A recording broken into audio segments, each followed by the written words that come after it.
Assalamualaikum warahmatullahi wabarakatuh. Selamat petang para pejuang cuan. Gimana kabar kalian di petang hari ini? Semoga kalian semua dalam keadaan sehat semua ya. Dan saya doakan sukses semua nih buat kalian. Amin. Mantap jiwa ya. Dan tetap ya kan kawan, tidak luput secangkir kopi harus selalu ada buat menemani kesempatan di malam hari ini ya, atau di petang kali ini teman-teman, karena petang menjelang malam ya, untuk melihat rekondisi daripada keadaan cryptocurrency, yang dimana kalau kita lihat bersama untuk Bitcoin di area 27.600-an ya, pergerakannya sih sebenarnya ya udah lumayan positif ya, dengan mengalami persentase kenaikan 0,28% per video ini dibuat. Dan di sini kalau kita lihat untuk altcoin ya, ada sebagian yang masih dalam rekondisi bearish teman-teman, termasuk Shiba ya. Tapi kalau kita lihat presentasi kinerja daripada Shiba Inu sebenarnya bagus ya, cuman memang presentasi harganya yang kurang bagus. Oke, di tengah kondisi yang seperti ini teman-teman, ada sedikit informasi, ada sedikit kabar yang cukup menarik ya, datang dari Shiba Inu. Nah, jadi di sini teman-teman, bull Shiba Inu menunjukkan dominasi 485% di sisi pembelian. Pembalikan segera terjadi. Amin ya.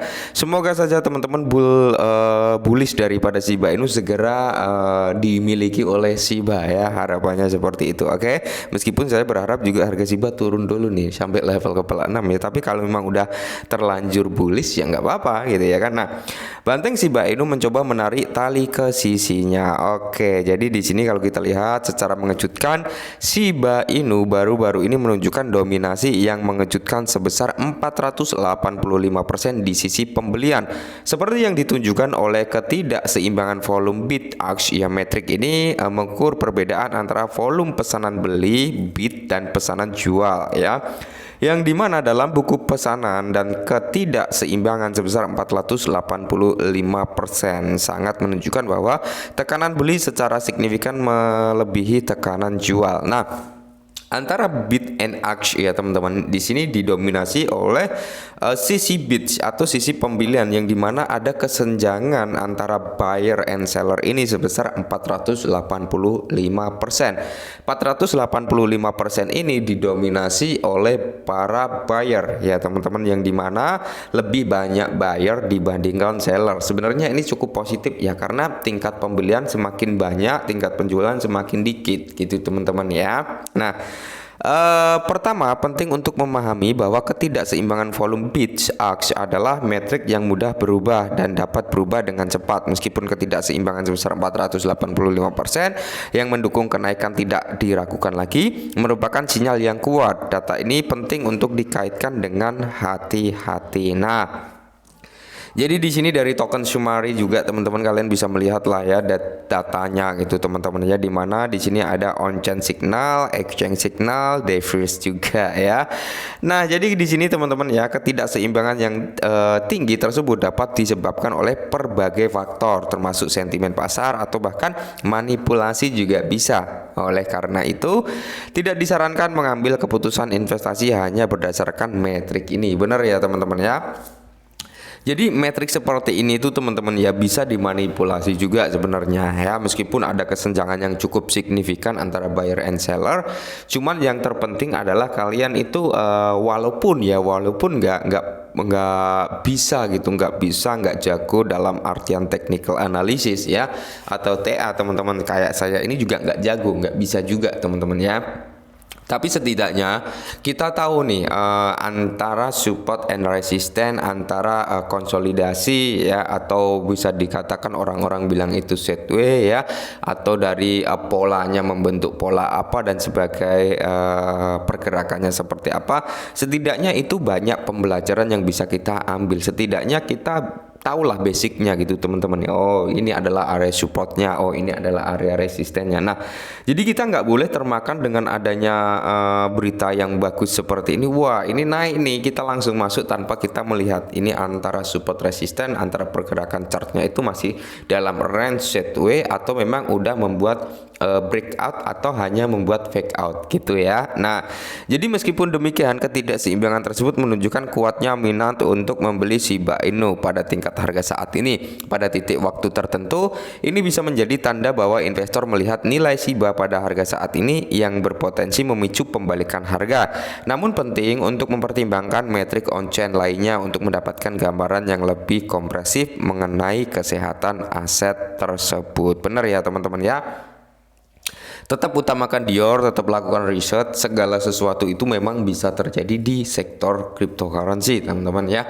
Bisa dalam hitungan menit, hitungan jam itu naik ribuan persen, bahkan jutaan persen bisa. Tapi dalam hitungan menit pun juga bisa, dan jutaan persen juga bisa, teman-teman ya. Jadi memang inilah cryptocurrency. Tanpa adanya Dior, tanpa adanya riset yang mendalam, ya kita masuk ke lubang singa lapar gitu teman-teman ya. Mantap jiwa. Nah sebenarnya kalau kita ambil benang merahnya dari artikel tadi cukup positif ya teman-teman untuk kinerja daripada Shiba Inu antara buyer and seller.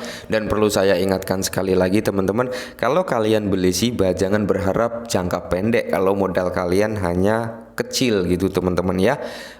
Saran dari saya ya, ketika memang modal kita benar-benar kecil, modal kita semisal $10, $50 ke bawah gitu teman-teman, usahakan untuk ngehold Shiba dalam jangka panjang gitu teman-teman ya. Untuk jangka panjang long term, ketika modal kalian mungkin di atas $1000 ya, mungkin bisalah kalian untuk bermain dalam jangka pendek naik 10% ya kan, udah lumayan buat beli kopi dan untuk beli gorengan gitu. Tapi kalau modal kecil untuk jangka panjang, kalau untuk jangka panjang menurut saya pribadi masih oke teman-teman ya di Shiba. Nah kalau kita lihat dari range Shiba Inu sendiri teman-teman, ini melalui trading view dan ini adalah time frame daily ya, ini masih sama ya antara range batas bawah dan range batas atas ya, antara garis hitam, kedua garis hitam ini teman-teman. Bisa kalian lihat pergerakan daripada Shiba Inu masih di dalam range ini ya, antara range batas atas dan range batas bawah ya. Jadi kemungkinan besar teman-teman ya, kemungkinan besar pergerakan daripada Shiba Inu itu nggak jauh-jauh juga sebenarnya ya. Pergerakannya itu mungkin ya bisa kayak gini gitu teman-teman ya. Pergerakannya itu mungkin bisa seperti ini ya, untuk pergerakan harga daripada Shiba Inu untuk bermain di dalam range ini gitu teman-teman ya.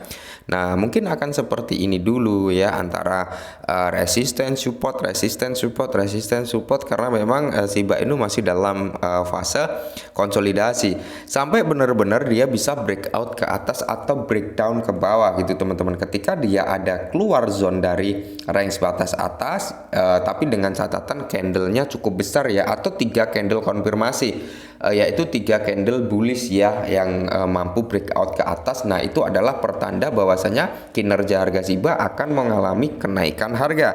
Tapi kalau hanya satu candle ya, itu biasanya hanya membuat fake out aja. Tetap hati-hati. Begitu pula di breakdown juga sama, dengan 3 konfirmasi candle atau 1 candle yang memang benar-benar membentang cukup panjang, itu bisa menjadi konfirmasi bahwasanya aset tersebut akan breakdown atau akan mengalami breakout ke atas gitu teman-teman. Nah ketika harga Shiba ini memang benar-benar mau naik ke atas, maka seperti yang saya bilang kemarin, belum ada perubahan analisa juga, masih di range kepala 8 sampai di area 84an gitu teman-teman ya, antara 80 sampai 84. Nah ketika area 84 atau ya bisa dikatakan 84 85 bisa kejebol dan itu ada tanda-tanda bullish kembali, maka tidak menutup kemungkinan range harga yang akan ditargetkan oleh Shiba itu bisa mencapai di level 99 sampai kill 10. Tapi yang perlu kita antisipasi juga adalah di sini teman-teman, yang dimana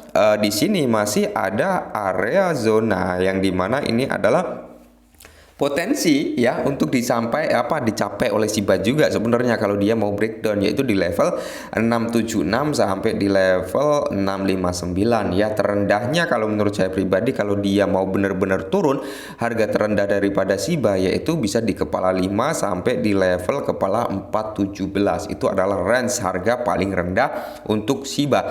Tapi harapan dari saya ya, ketika memang jaring saya di level kepala 5 saya pasang, di kepala 47 juga saya pasang teman-teman ya. Ketika harga tersebut nggak kejemput dan tiba-tiba dia breakout ke atas ya alhamdulillah gitu, berarti memang dia naik pun saya juga dapat cuan, dia turun jaring saya kena gitu ya kan. Nah, jadi buat teman-teman tetap semangat. Kenapa saya tetap mau membeli Shiba atau DCA Shiba? Karena saya melihat potensi di Shiba gitu teman-teman, masih ada harapan besar lah dari kinerja yang akan datang untuk kedepannya ya, adopsi massal, terus pembakaran, terus ya masih banyak lah yang akan dicapai oleh Shiba ke depannya, dan mungkin dalam waktu dekat wolf paper daripada Shiba Inu akan di launching, dan di situ akan ada space AMA juga, mungkin seperti itu teman-teman ya.